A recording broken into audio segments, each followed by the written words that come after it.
Hello and welcome.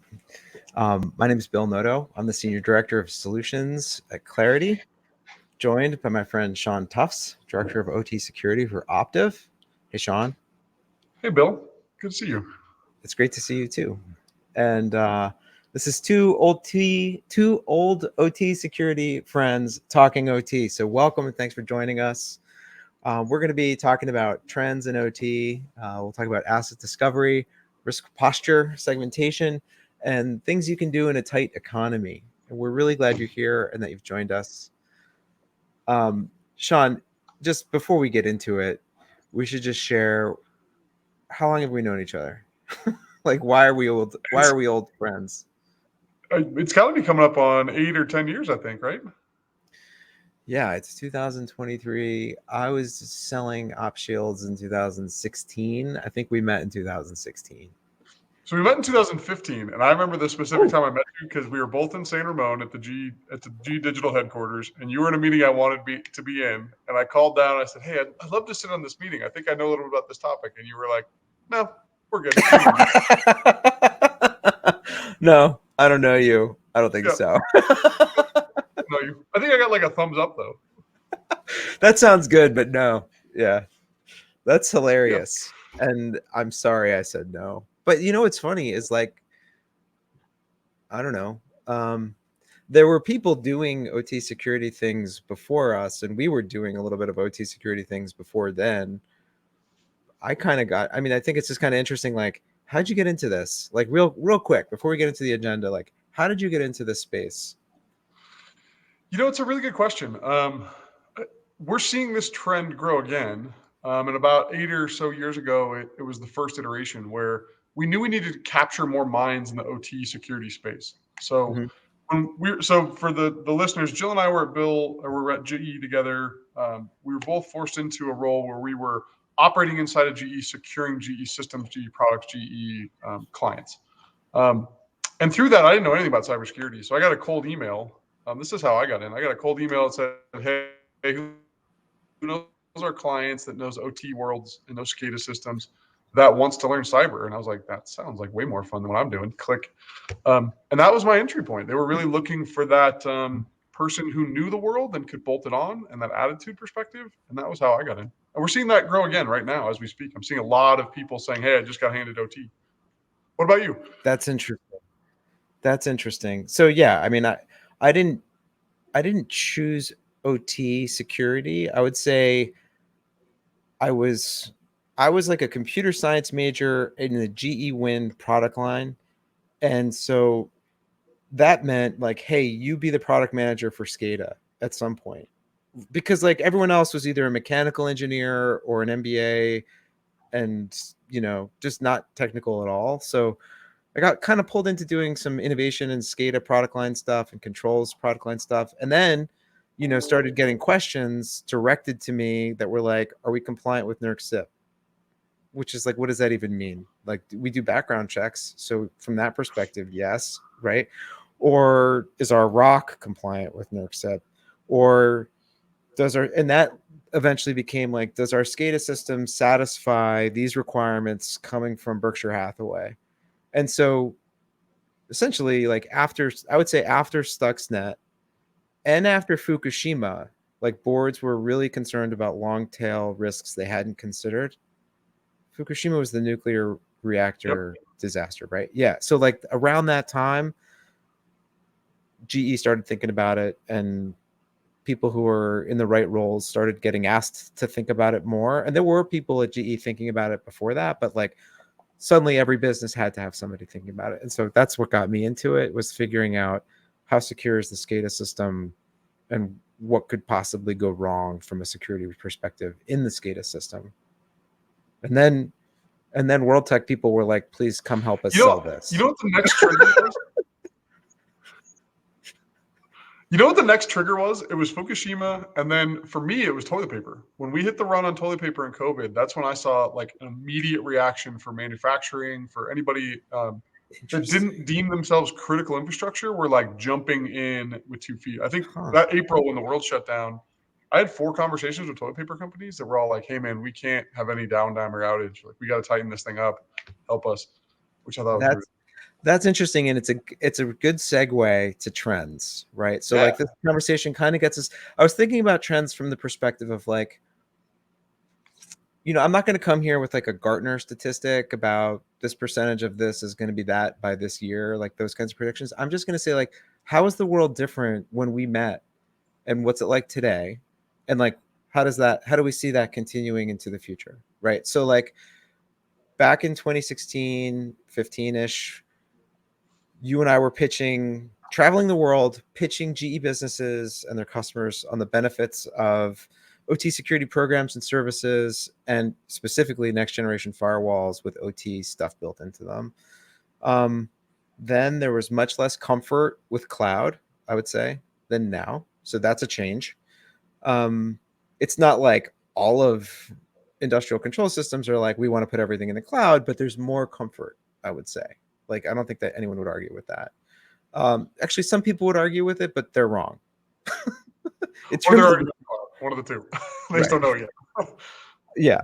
Um, there's a greater and greater emphasis on digital transformation, I would say. So you're seeing asset owners and OEMs continuing to invest in digital twins so they can anticipate failures, rather than have a break fix approach. So like historically, traditionally, things would break, people would fix them. That was it, the approach. And with digital twins, the idea is we can model the physics and the data in this. We can model the physics of this thing, whether it's a wind turbine or a gas pipeline or a I don't know, something in a factory that's cutting metal. We can model the physics of that with the operational data coming out of it, and tell when something's going south before it gets really bad. So is it shaking more than it's supposed to shake? Or is it hotter more than it's supposed to be? Or is it requiring more volts or current to move than it used to? Like all of these kinds of things are accelerating. Um, so more digital twins to anticipate failure before it gets really bad. That's one. Two is shifting from a calendar based maintenance strategy to a condition based maintenance strategy. So back in the day, we would publish a manual that says, I might be about to have a guest appearance for my son, by the way. Um, we'll see. We would have a manual that was like every 6 months, climb the wind turbine and tighten these nuts and bolts and change the oil and, you know, make sure the batteries have enough current in them so that in an emergency, the thing can pitch out of the wind if it needs to, and a bunch of other things. Right. And I think that the trend is, rather than do that on the basis of time, do it on the basis of the condition of the asset. Again, so like, what's the data saying? How hot is it? How slow is it? How much energy does it take to move it? You see that a lot with pumps. So then both of those, I would say, require or are benefited by having data in the cloud where you can have compute that scales up and down. So that's one of the reasons you get data out of systems and get connectivity to these systems. And then the third big trend is just more work being done remotely. So certainly exacerbated by the pandemic, but even before the pandemic, there was an interest in cutting travel costs and accelerating return to service by having expertise digitally be able to connect to distributed remote industrial control systems so they could update the firmware or reset something that's tripped offline. What do you think about those? Are those things you're seeing too? So that last piece, the work from home remote access solution problem, that to me led to the most innovative part of the last 10 years, probably. And it was around funding and who was controlling cybersecurity budgets and projects. Mm-hmm. And what I've been seeing lately, probably starting 18 months ago, Mm-hmm. historically, the person on site, the facility manager, the guy that was in charge in Brazil, in Huntsville, Alabama, in France, their job was to keep the thing running, staffing, firing, but also IT. So they were purchasing the firewalls, they were getting all those things done. Once the work from home piece hit, that's when we started seeing a lot more CISOs, a lot more security teams, directors come in and say, "Hey, we don't know yet, but we want to find it and help you." And that piece of trending has been really valuable because I think we can do this site by site, and we've tried, but we really need that that bigger, wider branch of IT strength to help our OT peers. Right on. Totally. I mean, it's like different kinds of expertise and knowledge, right? So like security understanding, technology understanding versus like the engineering process understanding, they're just different worlds. And I so one of the trends I think we both see is a convergence of people working together, right? I'm not talking about like the technology. I'm just talking about the organizations and who's involved in securing and building resilience, say, in ICS. Does that track? That totally tracks, yeah. And doing those workshops and getting no person that wears a hard hat wants to be insecure. Like by definition, if you ask them, would you rather be secure or insecure? They'd be like, oh yeah, for sure. I'd want cybersecurity, absolutely. But we got to do it on their terms. Yeah. The metaphor I've been using lately for projects and blending that is that the security team gets to pick what sport we play. The operations people get to pick when we play and where we play. So they get to pick the stadium, they get to pick all that stuff, but we get to say vulnerability management, patch management, alerting, and then that really helps because we start to put these projects onto the facility owners to help us own, and not just bashing in on December 24th for a retailer, right? And that's just bad timing. So letting them pick and choose where we go and how we do it has been That's helpful. an interesting one. So like, hey, this is from the IT security or CISO side. This is the stuff we've got to figure out how to do. But from like the process, production, managing uptime side, well, how about if we do that in 2 weeks when I have an outage planned already, versus like just me suddenly not generating revenue for 2 weeks, right? Yeah. Okay. Yeah. Yeah, I mean the fastest way to get kicked out of any facility, right, is to promote unplanned downtime. That's the quickest way to get your project pulled. So I Mhm. think just being more thoughtful. And I think a couple years ago we weren't thoughtful. We were still talking about, we still talk about it. Nessa scans are still knocking things offline left and right, and people are still doing that. And finding that right temperature to walk into those people's world and upset their day when all they Mhm. want to do is make widgets and keep the power Mhm. on and keep fueling our Mhm. tank. Like, let's focus on that focus first and figure out how Yep. we can help. This is interesting. When so like just today, I was talking to a I sales think people are getting guy smarter there from trend. I lost you for a second. You there? You're there. I see you. Okay. Um, Yep. to this point, like just today, I was talking to somebody who did some business in a water facility in the southern hemisphere. I'll put it that way. And the deal was initiated by the CISO office coming and saying like, "Hey, we know we got to figure this out. We don't know what we have. We want to know what we have. We don't know." And so our company was brought into the deal from like an IT CISO side, but for sure, OT operations had to be satisfied that what we were going to do was like credible and not going to impact their operation, and worked with what they had, and that they'd then have better understanding of what they had. So it it's part of this conversation. Like IT brought us in, but we had to satisfy OT before the deal could move forward.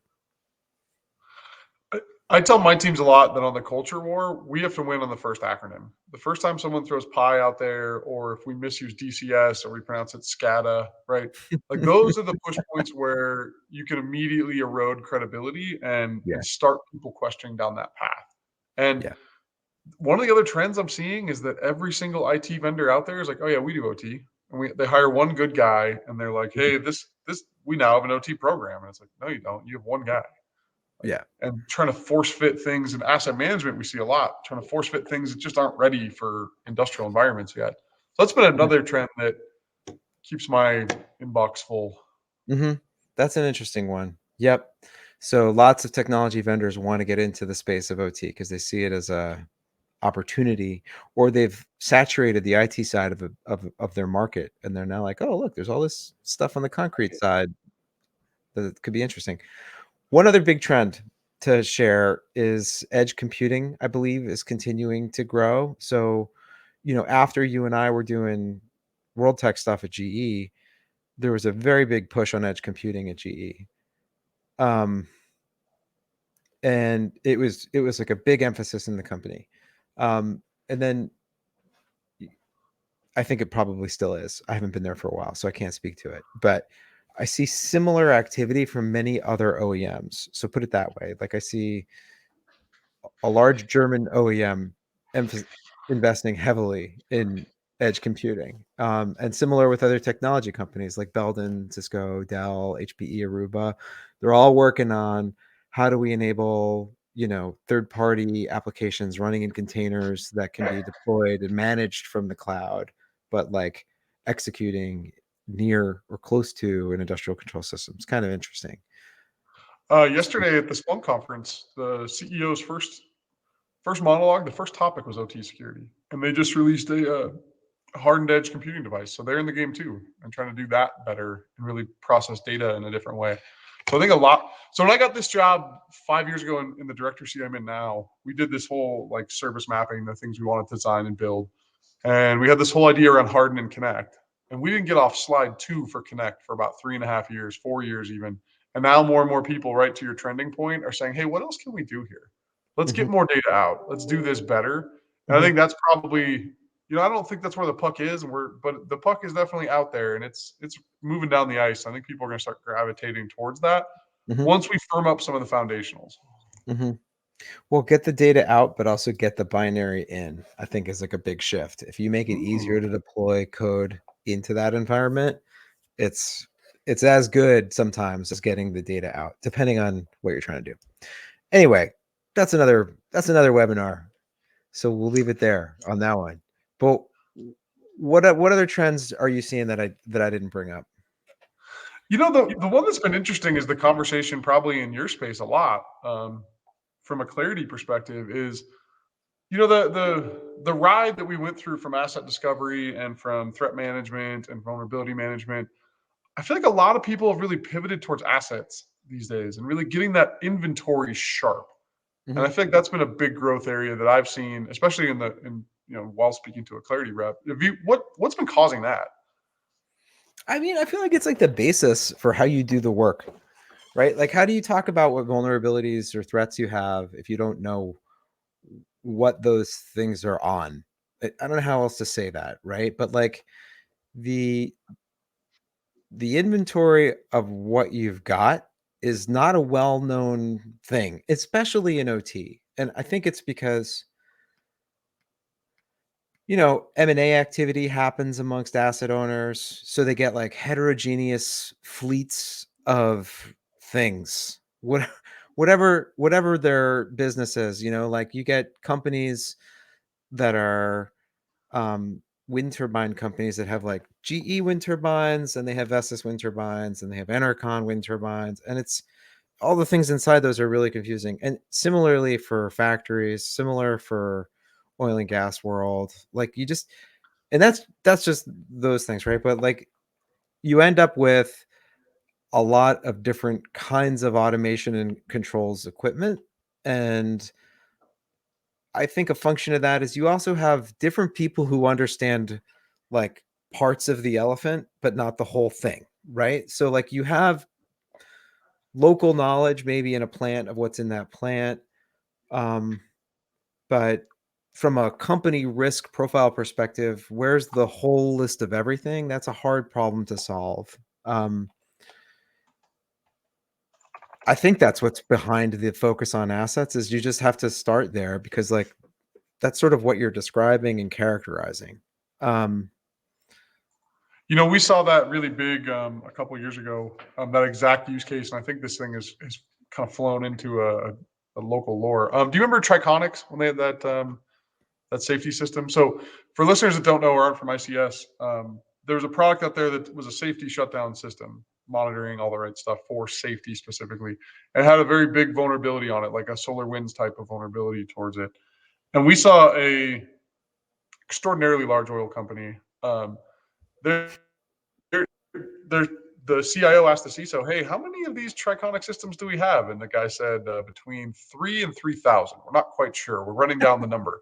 So from an asset inventory perspective, there was a mammoth fleet-wide thing that was attacking the entire industry, and the number at one of the more mature clients in the world was maybe we have it, right, and like right. that. That's playing out over and over again. And you're right, we can't secure, we can't see. If we don't know what the device is, there's no way to see, CVEs or even understand risk at that point. Right. So yeah, great example. Another example I would say is infusion pumps in hospitals. So not Oh, OT, but like call it a Internet of Medical Things thing. So the infusion pump is the thing that runs the IV, right? And at least I think that's what it is. But yeah. So what I've learned is the way that works is there's like a library of them and they're supposed to be checked in and checked out.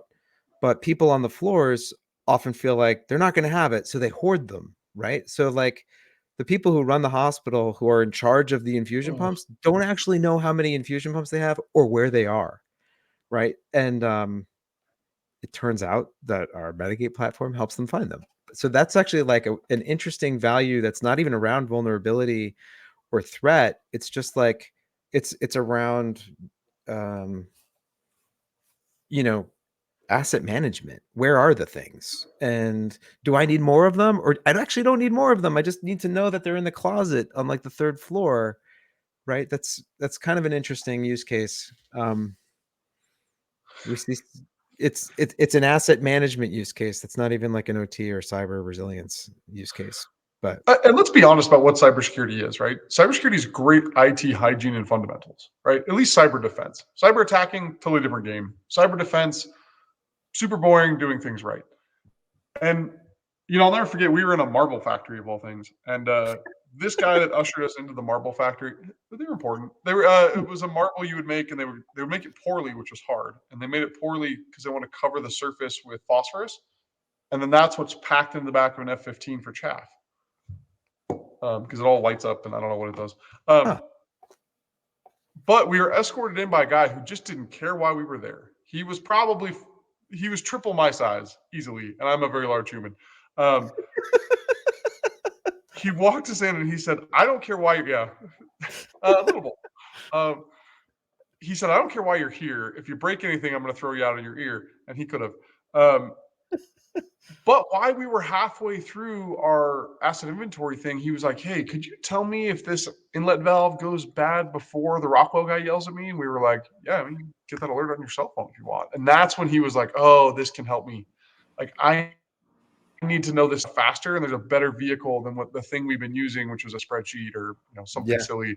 Yeah, there's just a hygiene and dynamic that's coming to fold, and we now have technologies to do it without interrupting Yeah. process, which is fun. All right. So I'm gonna pivot next topic, asset discovery. I'm noticing we're like 23 minutes in, and so I'm gonna move us forward. Okay. You All in? right, go ahead. All right. So I'm just gonna like give a little spiel. So challenges with asset discovery, particularly in OT. So first of all, there are many proprietary protocols that make this stuff just invisible to generalized security tools. So in automation and controls equipment, in industrial control systems, there are a lot of protocols because it's a very fragmented space. There are some general protocols that everyone uses, like Modbus and DNP3, but there's also like lots and lots and lots of protocols from the vendors, by the vendors, for the vendors, right? That many of them have historically had like a walled garden sort of strategy where they want to make everything and sell it to you and then sell you new parts when it breaks.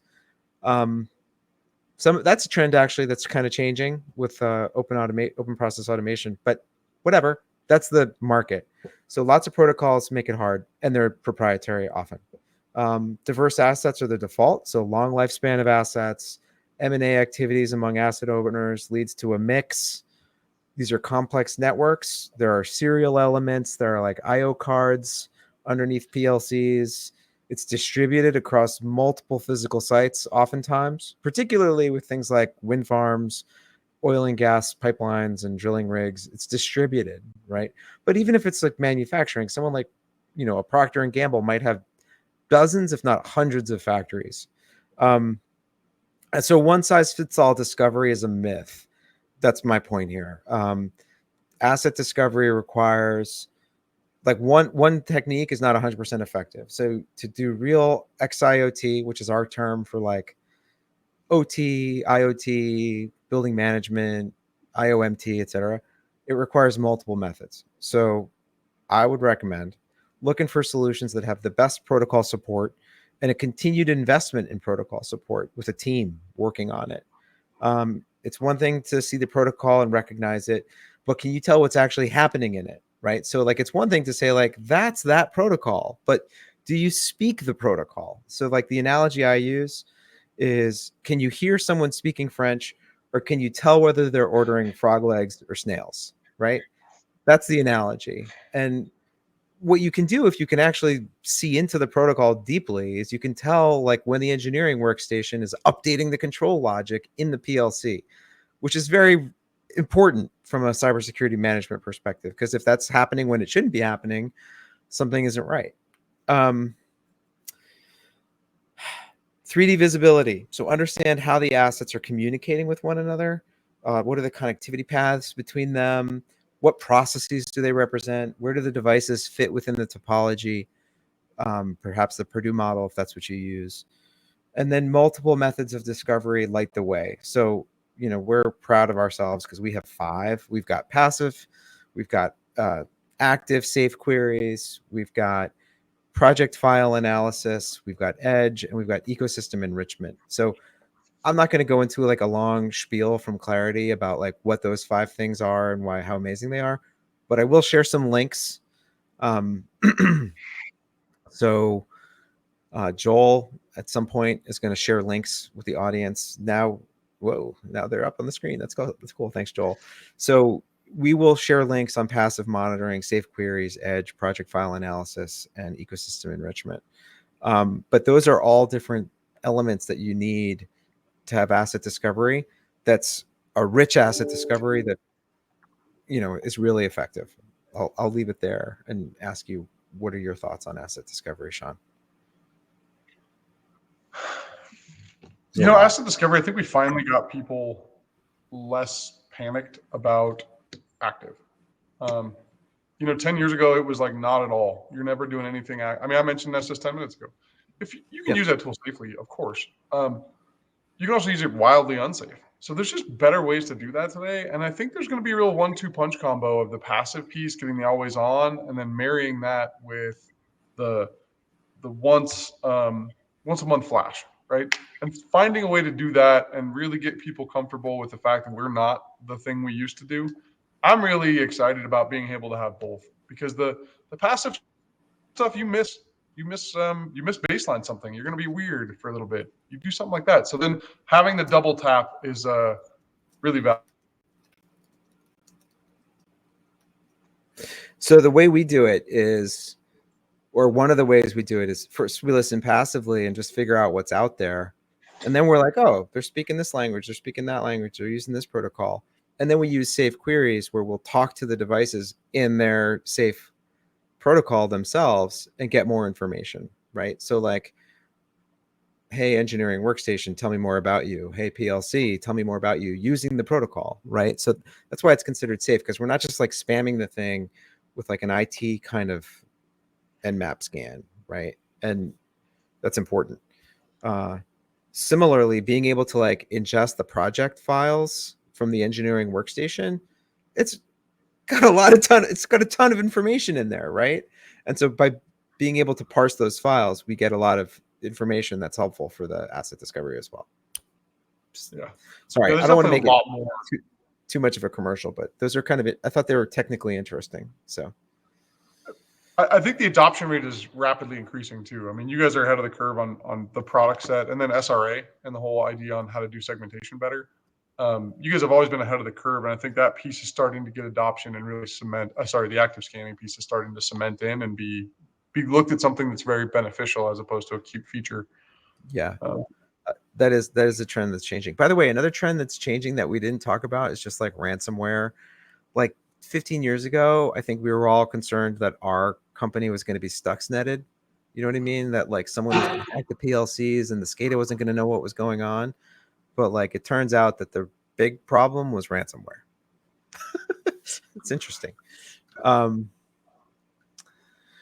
So Sean, that's I Speaking of kind of trending, we got a question in. We got a Q&A, man. We got a question in. got a question.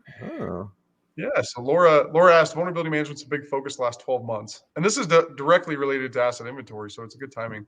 Do you have a strong stance on how to do that well?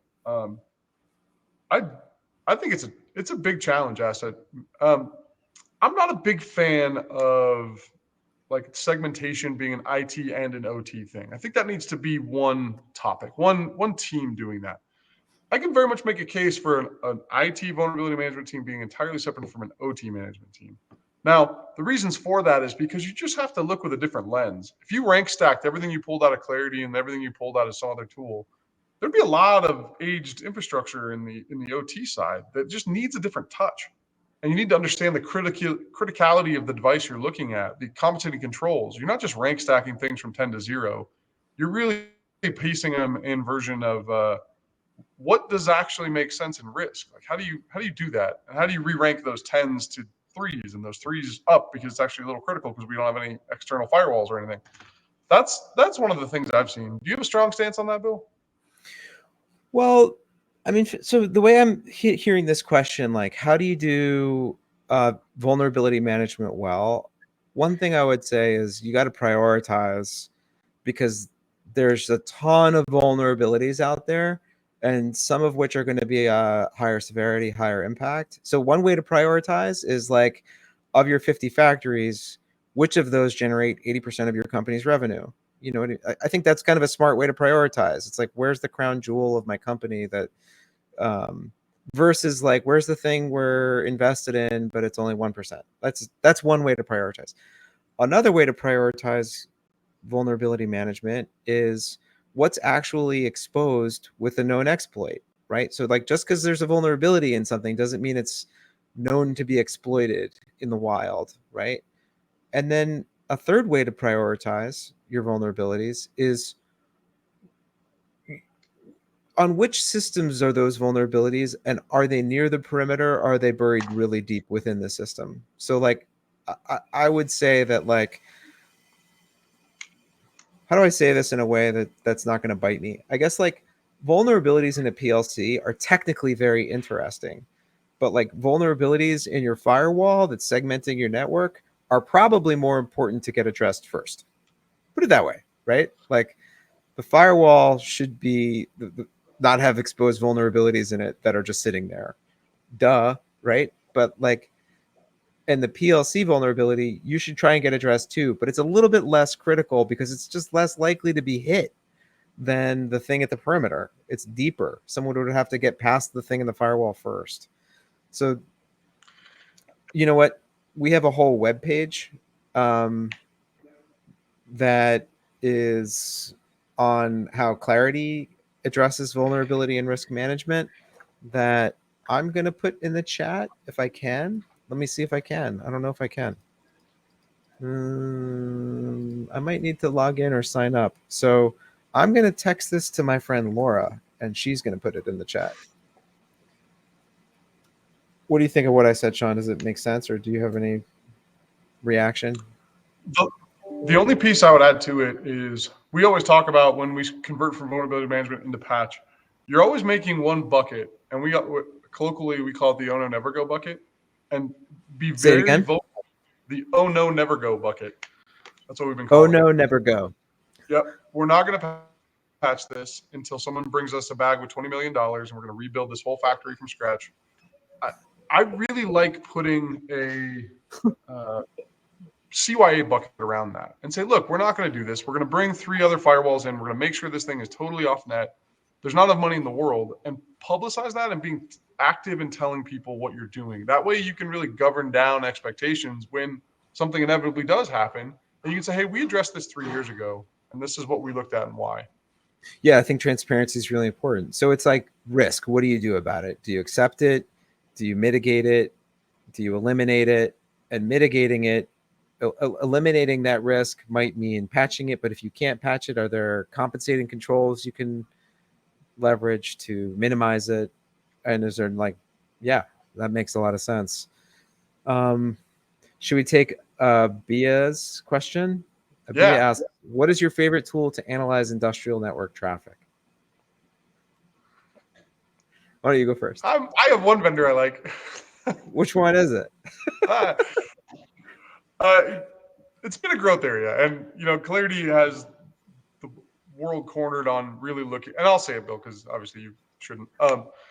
When we look at companies who are easy to work with and easy to install. And at Optiv, we get to play with all the tools in the world, which is really fun, and see where things crest and go.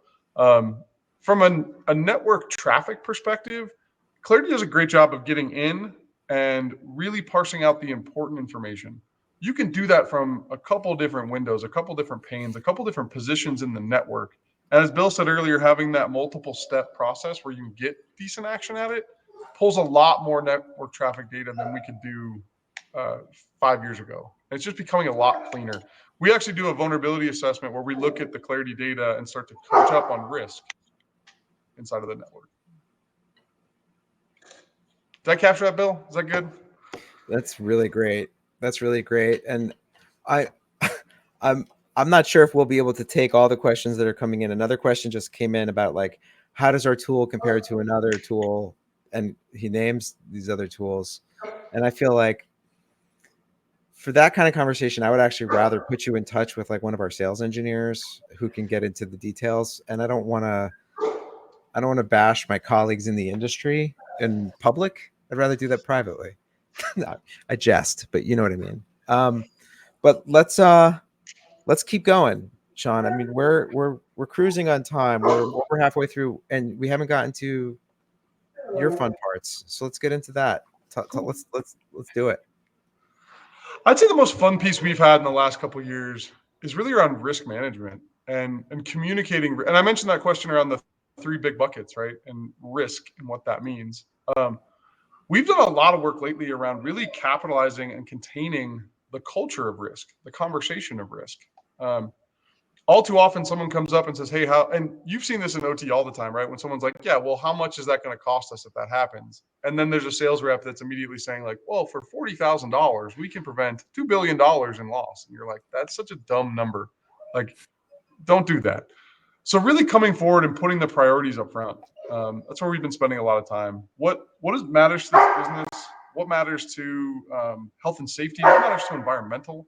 And how do we make that right?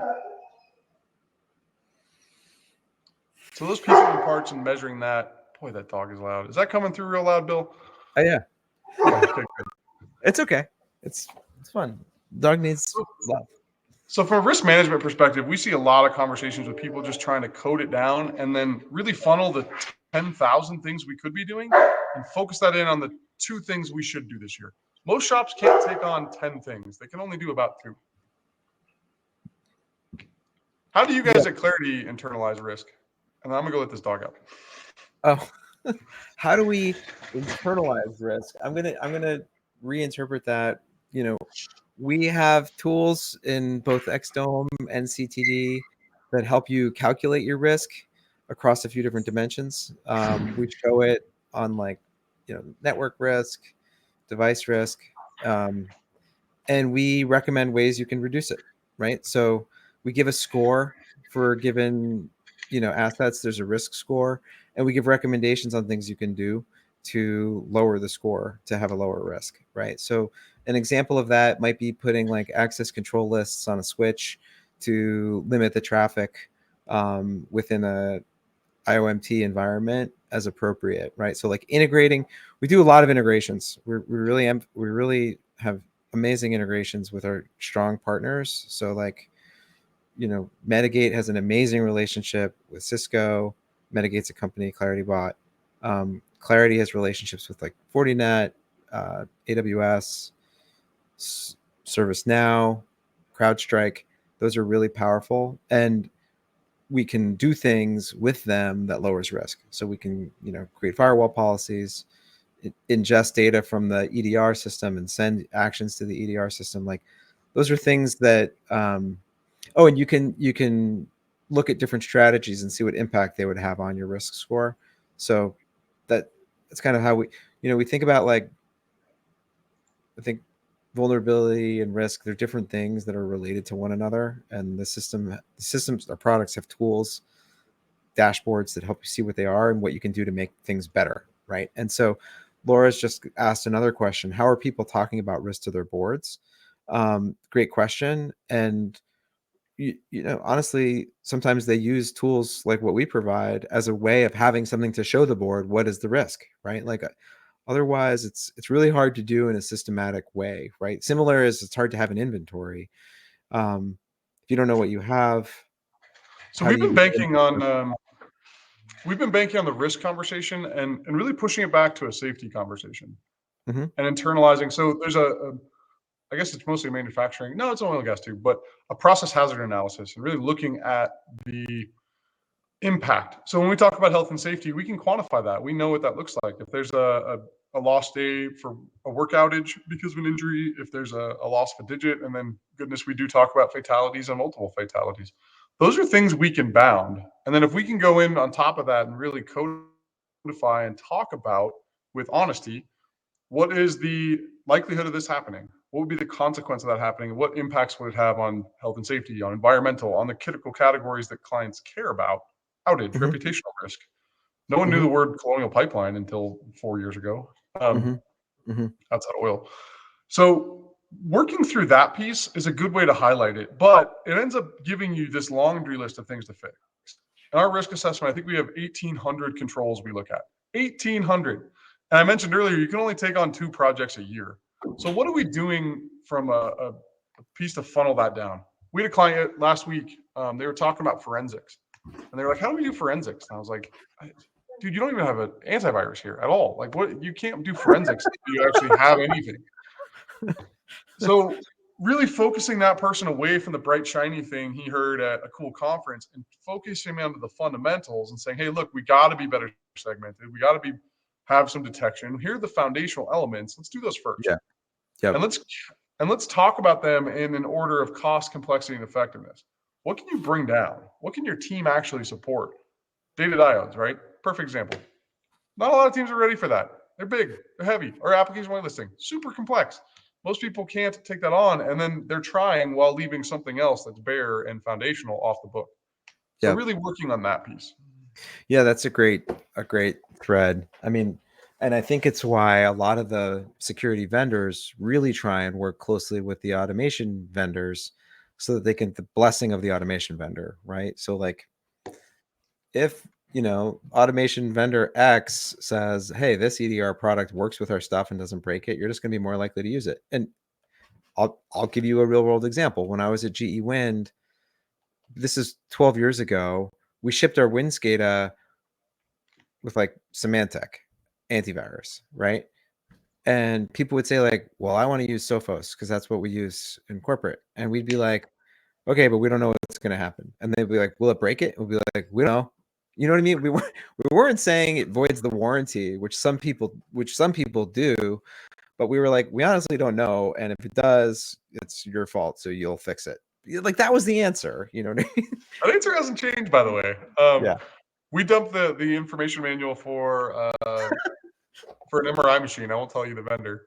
And on page 200 was security, and it was that same exact conversation. The only blessed vendors they had aren't functionally companies anymore, which I thought was really. I was like, you can only use these tools that now you That have to don't go call. exist. That tracks. Yeah, That's funny. Yeah, that's call funny. BlackBerry and Broadcom. See if you can get a $10,000 renewal quote for this. Like, it's gonna be hard. Right. That's funny. So this gentleman, Luis Mendoza, has a great point. So I think network segmentation is good, but without exaggeration, because you add points of failure in the OT network, complicate maintenance activities, and in case of disaster recovery, add time to the recovery process. Sometimes the analysis of zones and conduits doesn't go according to the level of risk, or the level of risk is exaggerated and causes unnecessary segmentation. I think it's an interesting point, and I think it's a challenge, and I think it's a matter of finding the right balance, right? And I think the hazard analysis you described, which sounds to me like failure mode and effects analysis, which is what we used to call the same thing. Like, what could go wrong? What would happen? What's the downstream effect? And what could we do about it, right? That kind of thinking is what you got to do to figure out what are the controls that make sense. Some might not buy their way on. Um, and there are a lot of shiny objects and people selling you things, so it does require some intelligence and thought. The segmentation conversation for me is fascinating, actually, because we're starting to see a deviation. And for a long time, you know this better than anybody. It was power companies, oil companies were doing OT security, and that was it. And then a couple of years ago, distribution centers came to the fold, food and bev came to the fold, and really got more serious. Now, those companies have different margin profiles. If you're making a widget or breakfast cereals, your margin's really low. You don't have the money to segment every single process line off each other. You don't have the risk profile to segment every process off each other. So those are places where I'm starting to see people do a lot more, not VLANing, but definitely digital communications in the OT environment and really Mhm. blowing Purdue apart Mhm. and then focusing on being adaptive and reactive. And the interesting part to me is they're putting pressure on the grandfathers and on oil, on everybody else to say, hey, we can do this better. And Mm. actually, from a speed perspective, faster, which Mhm. Purdue's always really conscious about. Mhm. And as long as we can keep the backup and restore piece to be a faster conduit, we're going to have growth there. And that's really going to put pressure on NERC and put pressure on TSA or whoever's governing oil these days. Mhm. Interesting. You know, what you just said made me remember something that I thought was funny. Like when I was a wind guy, becoming a more general OT security person, I'll put it that way. I was like a wind SCADA controls product manager, got into security, and then suddenly got exposed to different industries. One of the things I learned about was like oil and gas asset owners. So say like, I don't know, or OEMs and operators. So like both ExxonMobil and Schlumberger, for example, they had a tabletop version of the whole control system from all their vendors in a room somewhere, in a lab somewhere where they could try things. And like no one in the wind industry had that at the time. Do you know what I mean? Like it didn't matter if you were like a community college with one turbine or like an extremely large wind utility from the Southeast United States that runs like most of the wind in the United States. Like no one had a staging environment where they could experiment and see what happened. It just wasn't a thing. And it's because of what's the asset, right? Like a kilowatt hour from a wind turbine was like 10 cents versus like $100 barrel of oil. So the economics of the thing you're making totally drive what you're capable of within the industry. I don't know. That's just my little rant, but it's We, interesting. And I see it that a drives. lot in the lab piece with backup and restore. In IT, if you wanted to like hot swap like a server blade or something in a data center or something like that, you would go through a whole change management process. You would look at the backup capabilities. You'd run it in a test lab. You have all these backup procedures. You document the heck out of it, and then you test it 3 or 4 times, right? On the OT side, we're still looking at like they look at the guy with the grayest hair in the facility and they all stand around him as he like swaps one out and puts one in and it's like, hey, it worked. And then they hope it didn't break. And like, 9 times out of, or 99 times out of 100, he's successful, but we're not going through the documentation piece. We're not safely storing this information, these PLC configs up somewhere. So if Yeah. something did happen, he has to go to like a bookcase with a 3.5-inch floppy and bring it into the facility. Like there's a lot to be done around some of those pieces. Yeah. So, Sean, we have segmentation and things you can do in a tight economy. And there's another question. Which one do you want to go to next? Let's go with Oh, the questions. Give Laura's the people what driving they it want, for us. Bill. Laura's driving it for us. To All right, Sean's good. earlier comments about risk profile driving network segmentation decisions in OT, how do IT security people bridge the culture gap with their OT peers? I love this question. You want to go ahead? Me too. That's a good question. How Culture's the do hardest part, I IT think. security people bridge the culture gap with their OT peers? I think that's the probably the fundamental thing that's been slowing us down for a long time is we never brought the right acronyms to the game. We never had that respect for it. Um, I think my analogy was the stadium one from earlier, where it's IT's game to pick what we play, and then bringing the OT people things they want when they want it. And Mm-hmm. I think once you show that respect for uptime, that respect for safety, because those are the only two things that matter. You can put resilience in there, I guess, from an operator perspective. They want to be up and they want to be running. If you I can mean, show respect for that and give them the freedom to have that, then you're yeah. good. We had a client who had their Well, on-prem AD server, which the CISO didn't know was there. He thought it was all federated to the corporate one. Underneath the server was underneath like 200 gallons of molten chocolate directly underneath it. Like no floor, no subfloor, nothing like that. So we got to have live a conversation about, hey, what does this mean and entail? We all know it shouldn't be there. The OT guy knew it shouldn't have been there. And we had a conversation live over, hey, let's give both teams what they want, right? He wants on-prem credentials. What's he going to give up for that? a right to audit, modern equipment, budgeting up enough to move that server out. And we were able to Mhm. have that back and forth where there was respect for the process and the why, and not just Right. pushing IT's agenda. And both teams gave up there. And I think that was really valuable to build culture. Yeah. I got three things that come to mind: All right. empathy, curiosity, and budget. If Ooh, right? Like nice. if the IT guys come in and say, "You gotta do all this stuff right now. Why the fuck, pardon my language, why haven't you done it already?" And, "No, we don't have any money for you to do it. Just get it done." Like, that's not gonna be effective, right? If they're like, "No, really, tell me, why is it this way?" Do you know what I mean? Like, "I'm interested in learning about your world." Hey, you know what? If they go to the plant and put on a hard hat and steel-toed boots and walk around, that helps a lot too, as opposed to calling from the corporate headquarters.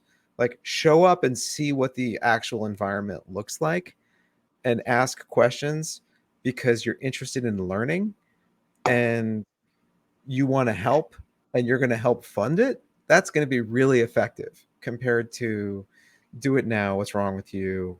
Figure out how you're going to pay for it yourself, right? I've lost my temper once in this job. And I was talking to a CISO, and he was so mad, and the culture piece was totally broken. He was sitting in an office downtown, and he could see one of his manufacturing facilities. They were making food, and I was like, "Well, when was the last time you walked down there and talked to those guys?" And he's like, "Oh, I've never been to a plant." I was like, "You can see one from your office. You probably That's more time awesome. in the Starbucks line than it would take you to get over to see this site, and you're wondering why they won't listen to you because you're not committing at all.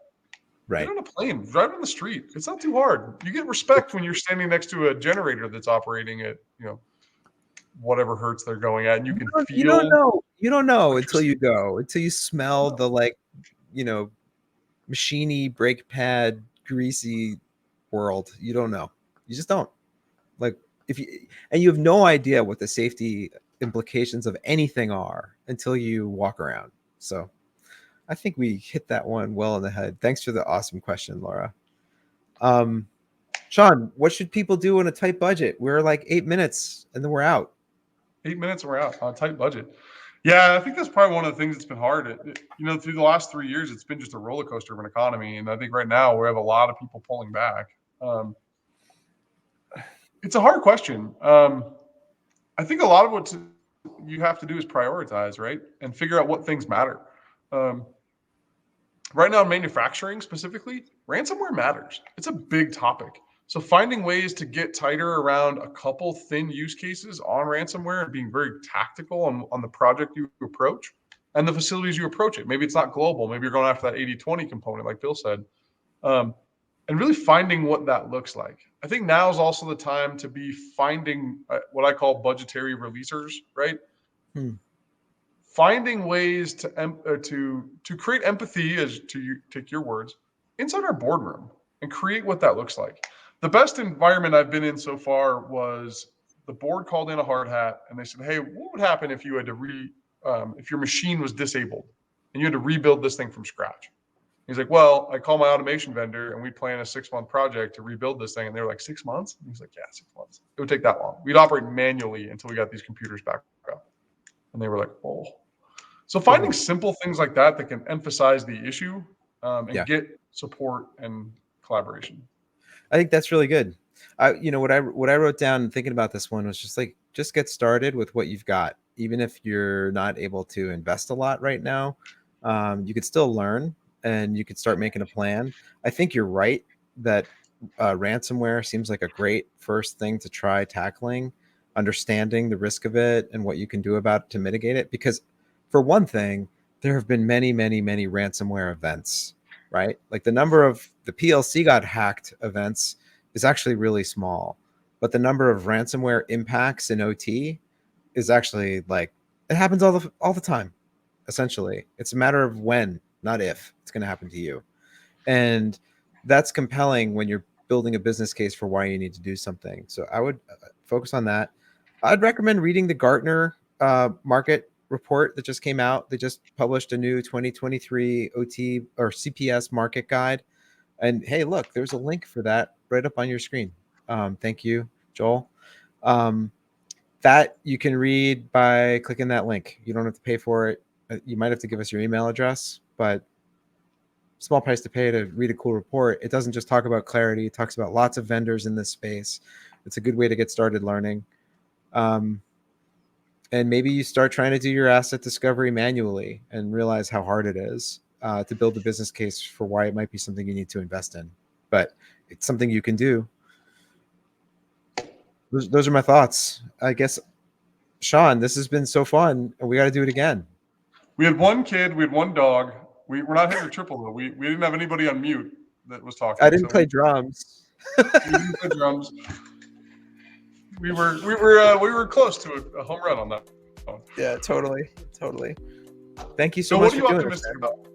We got a couple minutes. What am I optimistic about? Oh man. Oh, we're just gonna play it out. This is next conversation then. We're gonna punt it. Yeah, I love it. Do you hear the music? That's our cue. I do. I am optimistic. I'm optimistic because I went surfing this morning. Good for you. And I caught a wave. It's like wicked kooky. I'm all like, ah! But I did it. Thanks a lot, Sean. It was fun. Thank you, Bill. It's good to have this window, man. Good to see you. For sure. And thanks everybody for attending and all our friends who helped us put this together. Thank you all. Cheers. I'm gonna close my browser now and say goodbye. Bye.